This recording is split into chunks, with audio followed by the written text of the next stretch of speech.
Hello friends and student. Biochemistry के इस video में हम लोग कार्बोहाइड्रेट मेटाबॉलिज्म में एक काफ़ी important cycle citric acid cycle के बारे में बात करेंगे। तो जो हमारी सिट्रिक एसिड साइकिल है इसको हम लोग ट्राई कार्बोक्सिलिक एसिड साइकिल के नाम से भी इंडिकेट करते हैं या इसको क्रैब साइकिल भी कहा जाता है। तो एग्जाम में इन तीनों नामों में से किसी नाम से क्वेश्चन आएगा, आपको इसी साइकिल को राइट डाउन करना है। तो आइए प्रोसेस को स्टार्ट करते हैं, साइकिल को स्टार्ट करते हैं। तो जो साइकिल है वो किस कंपाउंड से इनिशिएट होती है, स्टार्ट होती है। तो एक हमारा कंपाउंड है जो कि पायरुवेट कहलाता है, उससे हमारी प्रोसेस इनिशिएट होती है। तो पायरुवेट कहाँ से आता है? तो जब ग्लूकोज की मेटाबॉलिज्म होती है, ग्लाइकोलिसिस की प्रोसेस होती है, तो उससे जो प्रोडक्ट बनता है वो पायरुवेट बनता है। और ये पायरुवेट फिर टीसीए साइकिल में यहाँ पे इंटर करता है और उससे फिर हमें काफ़ी सारे एटीपी प्रोड्यूस होते हुए देखने को मिलते हैं। तो इस वीडियो में हम लोग इस पाथवे को भी अच्छे से बात करेंगे और साथ साथ में इससे कितने एटीपी का फॉर्मेशन होता है, इसकी क्या एनर्जेटिक है, उसको भी हम लोग कंप्लीट करेंगे। तो आइए स्टार्ट करते हैं। तो जो पहली रिएक्शन है उसमें जो पायरुवेट है वो एक एंजाइम पायरुवेट डीहाइड्रोजिनेज के द्वारा रिएक्शन ये कैटालाइज होगी। एंजाइम का क्या नाम है? डीहाइड्रोजिनेज। मतलब ये स्ट्रक्चर में से दो हाइड्रोजन को रिमूव करेगा और ये जो दो हाइड्रोजन रिमूव होंगे वो NAD प्लस उसको वहाँ पे कैप्चर कर लेगा और NAD प्लस NADH प्लस में कन्वर्ट हो जाएगा। स्ट्रक्चर में से एक कार्बन डाइऑक्साइड बाहर निकलेगा और एक हमारा जो कोफैक्टर है जो कि COASH है वो प्रोसेस में इंटर करेगा और इससे जो प्रोडक्ट फिर फॉर्म होगा उसको हम लोग एसिटाइल COA से यहाँ पे इंडिकेट करते हैं। एसिटाइल COA का फॉर्मेशन हो जाएगा।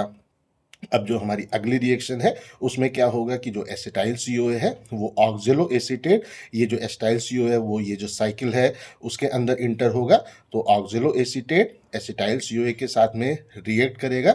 एंजाइम कौन सा इसको कैटालाइज करेगा? सिट्रेट, जो सिंथेज एंजाइम है वो प्रोसेस को कैटालाइज करेगा। नाम से इंडिकेटेड है कि वो एंजाइम जो कि सिट्रेट का फॉर्मेशन करता है उसको हम लोग सिट्रेट सिंथेज के नाम से इंडिकेट करेंगे।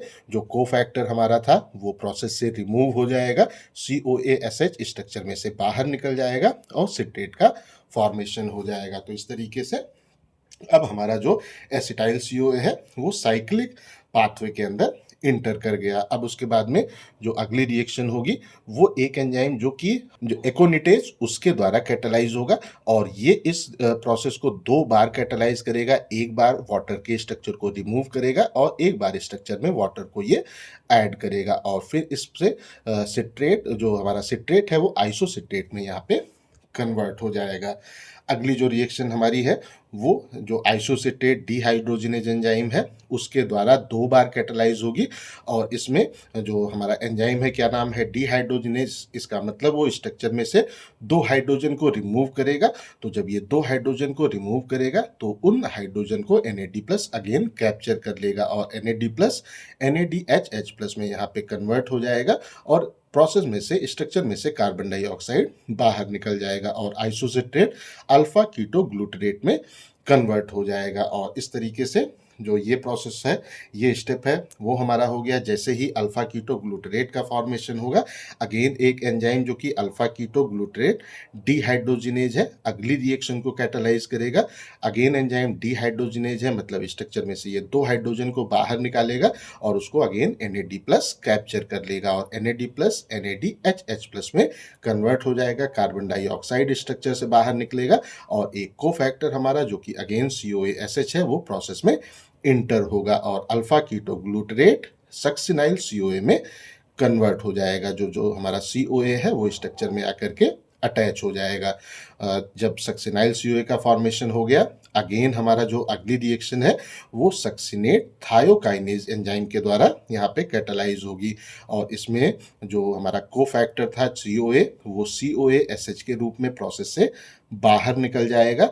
जो GDP है वो एक इनऑर्गेनिक फॉस्फेट के साथ में अटैच होकर के GTP का फॉर्मेशन इस स्टेज में यहाँ पे कर देगा और इससे जो प्रोडक्ट बनेगा वो सक्सिनेट का फॉर्मेशन यहाँ पे हो जाएगा। अगली रिएक्शन जो हमारी है वो सक्सिनेट डीहाइड्रोजिनेज के द्वारा कैटालाइज होगी। तो अगेन डीहाइड्रोजिनेज है, स्ट्रक्चर में से ये दो हाइड्रोजन को रिमूव करेगा और अब की बार जो FAD है वो उसको दो हाइड्रोजन को एक्सेप्ट करेगा और FAD FADH2 में कन्वर्ट हो जाएगा और प्रोडक्ट जो बनेगा वो फ्यूमरेट कहलाता है। उसके बाद अगला जो एंजाइम है वो फ्यूमरेज है, जो कि अगेन अगली रिएक्शन को यहाँ पे कैटालाइज करेगा और इससे फ्यूमरेट से मैलेट का फॉर्मेशन होगा। और जैसे ही मैलेट का फॉर्मेशन होगा, डीहाइड्रोजिनेज एंजाइम जो कि मैलेट डीहाइड्रोजिनेज है, वो अगली रिएक्शन को कैटालाइज करेगा, 2 हाइड्रोजन स्ट्रक्चर में से बाहर निकालेगा और उन हाइड्रोजन को NAD प्लस कैप्चर करेगा और NAD प्लस से NADH प्लस का फॉर्मेशन हो जाएगा और अगेन जो मैलेट है वो ऑक्जेलो एसीटेट में कन्वर्ट हो जाएगा। अगेन वो फिर एक और एस्टाइल CoA को लेगा और फिर से सिट्रेट को बनाएगा, फिर आइसोसिट्रेट बनेगा, फिर अल्फा कीटोग्लूटारेट बनेगा, सक्सिनाइल CoA बनेगा, सक्सिनेट बनेगा, फ्यूमरेट बनेगा, मैलेट बनेगा, फिर ऑक्जेलो एसीटेट बनेगा, फिर ये यहाँ पे एस्टाइल CoA को लेगा। इस तरीके से ये साइक्लिक प्रोसेस हमारे बॉडी में होती रहेगी और इस तरीके से जो हमारा एसिटाइल CoA है, पाइरुवेट है, वो हमें कंप्लीटली ऑक्सीडाइज होते हुए इसके अंदर देखने को प्राप्त होगा। तो अब आइए हम लोग इसकी जो एनर्जेटिक है अगर उसको देखें, तो ये जो हमारी फर्स्ट प्रोसेस है इसमें एक NADH का फॉर्मेशन हुआ और हमने इसके पहले भी बात किया है कि जो NADH है वो जब इलेक्ट्रॉन ट्रांसपोर्ट चेन में इंटर करता है तो एक NADH से 3 ATP का फॉर्मेशन होता है। तो इस एक NADH से 3 ATP ये यहाँ पे फॉर्म हो जाएंगे। अगला जो हमारा फॉर्म हुआ यहाँ पे NADH, इससे 3 ATP और फॉर्म हो जाएंगे, तो टोटल कितने हो गए, 6 ATP हो गए। उसके बाद में फिर यहाँ पे हमारा NADH इसमें फॉर्म हो रहा है, इससे 3 और ATP का फॉर्मेशन होगा, तो 6 3 कितने हो गए, टोटल 9 ATP हो गए।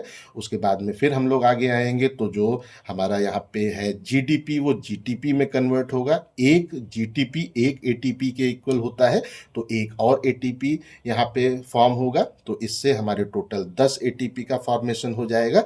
जो FAD है वो यहाँ पे FADH2 में कन्वर्ट हुआ और FADH2 जब इलेक्ट्रॉन ट्रांसपोर्ट चेन में इंटर करता है तो 2 ATP का फॉर्मेशन करता है, तो 10 2 कितने हो गए, 12 हो गए। और उसके बाद में जो हमारा यहाँ पे अगेन इस प्रोसेस में NADH का फॉर्मेशन हुआ और इससे भी 3 ATP का फॉर्मेशन होता है जब ये इलेक्ट्रॉन ट्रांसपोर्ट चेन में इंटर करता है। तो टोटल 15 ATP का फॉर्मेशन हमें एक पाइरुवेट के मॉलिक्यूल से होते हुए देखने को मिलता है। तो जो सिट्रिक एसिड साइकिल है अगर वो पाइरुवेट के एक मॉलिक्यूल से होती है तो हमें टोटल 15 ATP का फॉर्मेशन होते हुए देखने को मिलता है। लेकिन इसके पहले भी हम लोगों ने बात किया कि ग्लूकोज का एक मॉलिक्यूल ग्लाइकोलिसिस से 2 पाइरुवेट का फॉर्मेशन यहाँ पे करता है, तो अगर ये आगे 2 मॉलिक्यूल से होती है तो उस कंडीशन में 15 दूनी 30 ATP का फॉर्मेशन हमें एक ग्लूकोज के मॉलिक्यूल से अगर हम लोग इसको कंटिन्यू करते हैं